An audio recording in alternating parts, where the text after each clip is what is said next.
ಶ್ರೀ ಗುರುಭ್ಯೋ ನಮಃ. ಹರಿ ಓಂ. ಗುರುಬ್ರಹ್ಮ ಗುರುವಿಷ್ಣು ಗುರುದೇವೋ ಮಹೇಶ್ವರ, ಗುರು ಸಾಕ್ಷಾತ್ ಪರಬ್ರಹ್ಮ, ತಸ್ಮೈ ಶ್ರೀ ಗುರುವೇ ನಮಃ. ಆತ್ಮೀಯ ವೀಕ್ಷಕರಿಗೆ ಸಂತೋಷ್ ಭಟ್ ಮಾಡುವ ನಮಸ್ಕಾರಗಳು.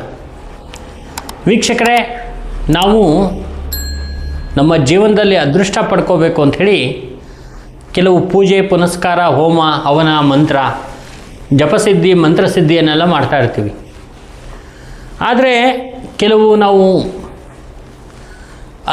ನಮ್ಮ ಅನುಕೂಲಕ್ಕೆ ಗುರುಗಳು ತೋರಿಸಿರ್ತಕ್ಕಂಥ ಕೆಲವು ಈ ಥರದ ಸಣ್ಣ ಸಣ್ಣ ವಿಚಾರಗಳನ್ನ ಮಾಡಿದಾಗ ಬಹಳಷ್ಟು ಒಂದು ಅನುಕೂಲ, ಅಭಿವೃದ್ಧಿ ಅಂತಕ್ಕಂಥದ್ದಾಗತ್ತೆ.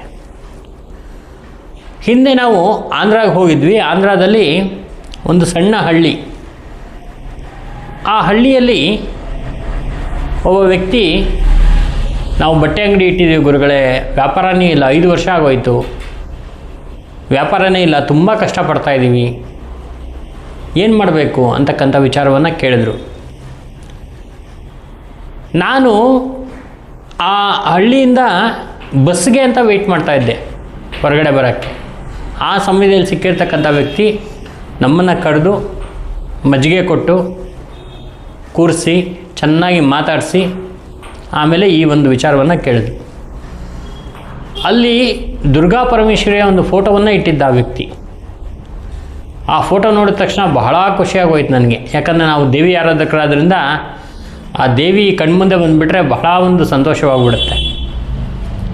ಸೊ ಹಾಗಾಗಿ ಈ ವ್ಯಕ್ತಿಗೆ ಒಂದು ಒಳ್ಳೆಯ ಒಂದು ಪರಿಹಾರವನ್ನು ಕೊಡೋಣ ಅಂತಕ್ಕಂಥ ವಿಚಾರದಲ್ಲಿ ನಾನು ಕಣ್ಮುಚ್ಚಿ ಆ ದೀಪ ಯಕ್ಷಿಣಿಯನ್ನು ಪ್ರಾರ್ಥನೆ ಮಾಡಿದ ತಕ್ಷಣ ಧ್ಯಾನ ರೂಪದಲ್ಲಿ ಬಂದಿರತಕ್ಕಂಥ ಆ ದೀಪ ಯಕ್ಷಿಣಿ ಕೊಟ್ಟಿರ್ತಕ್ಕಂಥ ಒಂದು ಸಣ್ಣ ಸಲಹೆ, ಇವತ್ತಿನ ದಿವಸ ಆ ವ್ಯಕ್ತಿ ಕೋಟ್ಯಾಧಿಪತಿ ಆಗಿಬಿಟ್ಟಿದ್ದಾನೆ. ಏನದು ಸಲಹೆ ಅಂತ ಹೇಳಿದ್ರೆ, ಅವನ ಅಂಗಡಿಯ ಮುಂದೆ ಒಂದು ಸಂಖ್ಯೆಯನ್ನು ಬರೀಲಿಕ್ಕೆ ಹೇಳಿದೆ ನಾನು. ಆ ಸಂಖ್ಯೆಯನ್ನು ಹಸಿರು ಬಣ್ಣದಲ್ಲಿ ನೀನು ಬರೀ ಅಂತಕ್ಕಂಥ ವಿಚಾರವನ್ನು ಹೇಳಿದೆ. ಯಾಕಂದರೆ ನನಗೆ ಆ ದೇವಿ ದೀಪ ಯಕ್ಷಿಣಿ ಬಂದು ಸಂಖ್ಯೆಯನ್ನು ಹೇಳ್ತಾಳೆ, ಅದೇ ಸಂಖ್ಯೆಯನ್ನು ನಾನು ಹೇಳಬೇಕು. ಇವಾಗ ನಾನು ಆ ಸಂಖ್ಯೆ ನಿಮ್ಗೆ ಹೇಳ್ಬಿಟ್ರೆ ನೀವು ಬರ್ಕೊಂಡ್ರೆ ನಿಮ್ಗೆ ಅನುಕೂಲ ಆಗಲ್ಲ. ಅದು ನಿಮ್ಮ ಜೀವನದಲ್ಲಿ ಅದು ಯಾವ ಸಂಖ್ಯೆ ಬರಬೇಕು ಅಂತಕ್ಕಂಥದ್ದು ನೋಡಿ ನಾನು ಕೊಡಬೇಕಾಗತ್ತೆ. ಅದಕ್ಕೆ ನೀವು ನಮ್ಮನ್ನು ಸಂಪರ್ಕ ಮಾಡಬೇಕಾಗತ್ತೆ. ಆ ವ್ಯಕ್ತಿಗೆ ನಾನು ಅಂತಹ ಒಂದು ಸಂಖ್ಯೆಯನ್ನು ಕೊಟ್ಟೆ ಮತ್ತು ಅದೇ ಹಸಿರು ಬಣ್ಣದ ದಾರವನ್ನು ಎಡಗೈಗೆ ಕಟ್ಕೊ ನೀನು, ಗುರುವಾರದ ದಿನ ಇಂಥ ಟೈಮಲ್ಲಿ ಅಂತಕ್ಕಂಥದ್ದನ್ನು ಹೇಳಿದೆ. ಆ ವ್ಯಕ್ತಿಗೆ ಏನಿದು ಗುರುಗಳು ಏನೋ ಒಂದು ಪರಿಹಾರ ಕೊಟ್ಬಿಟ್ರಲ್ಲ, ಇದರಲ್ಲಿ ಏನಾಗ್ಬಿಡುತ್ತೆ, ಕಟ್ಕೊಂಡ್ಬಿಟ್ರೆ ಏನಾಗುತ್ತೆ ಅಂತಕ್ಕಂಥ ಒಂಥರ ಆಲೋಚನೆ. ಯಾಕಂದರೆ ಏನಾಗ್ಬಿಡುತ್ತೆ ಈ ಕಾಲದಲ್ಲಿ ಅಂತ ಹೇಳಿದ್ರೆ, ಒಂದು 5 ಲಕ್ಷನೋ 10 ಲಕ್ಷ ಖರ್ಚು ಮಾಡಪ್ಪ ನೀನು, ಇಂಥ ಹೋಮ ಮಾಡಿಸು, ಪೂಜೆ ಮಾಡಿಸು ಅಂದಾಗ ಏನೋ ಒಂದು ಮಾಡ್ತಾರೆ ಅಂತಕ್ಕಂಥ ವಿಚಾರದಲ್ಲಿ ಅವರು ತುಂಬ ಎದುರಿಸ್ಬಿಟ್ಟು ಕೆಲವರು ಅದನ್ನು ಮಾಡಿಸ್ತಾರೆ. ಅಂದರೆ ತಮ್ಮ ಲಾಭಕ್ಕೆ, ಸ್ವಾರ್ಥಕ್ಕೆ. ಆದರೆ ಈ ಥರದ ಸಣ್ಣ ಪರಿಹಾರಗಳಲ್ಲಿ ದೊಡ್ಡ ಲಾಭ ಇದೆ ಅಂದಾಗ ಜಾಸ್ತಿ ತಲೆ ಕೆಡಿಸ್ಕೊಳ್ಳೋದಿಲ್ಲ. ಆದರೆ ಆ ವ್ಯಕ್ತಿ ಹಾಗೆ ಮಾಡಿಲ್ಲ. ನನ್ನ ಒಂದು ಮುಖಚರ್ಯ, ಆ ದೇವಿಯ ಒಂದು ಅನುಗ್ರಹದಿಂದ ಆ ವ್ಯಕ್ತಿ ಕರೆಕ್ಟಾಗಿ ಅದನ್ನು ಫಾಲೋ ಮಾಡಿದ್ದು 1 ವಾರಕ್ಕೇ ಅವನಿಗೆ ಒಂದು ರಿಸಲ್ಟ್ ಬಂತು. ಯಾವುದೋ ಒಂದು ಕೆಲಸ ಬೇಕಾಯಿತು, ಆಯಿತು.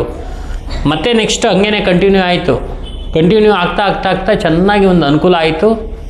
ಆ ಅನುಕೂಲದಿಂದ ಬಹಳ ಸಂತೋಷವಾಗಿ ಮೊನ್ನೆ ಬಂದು ನಮಗೆ ಪ್ರತಿ ವರ್ಷವೂ ಬರ್ತಾ ಇರ್ತಾನೆ ಆ ವ್ಯಕ್ತಿ.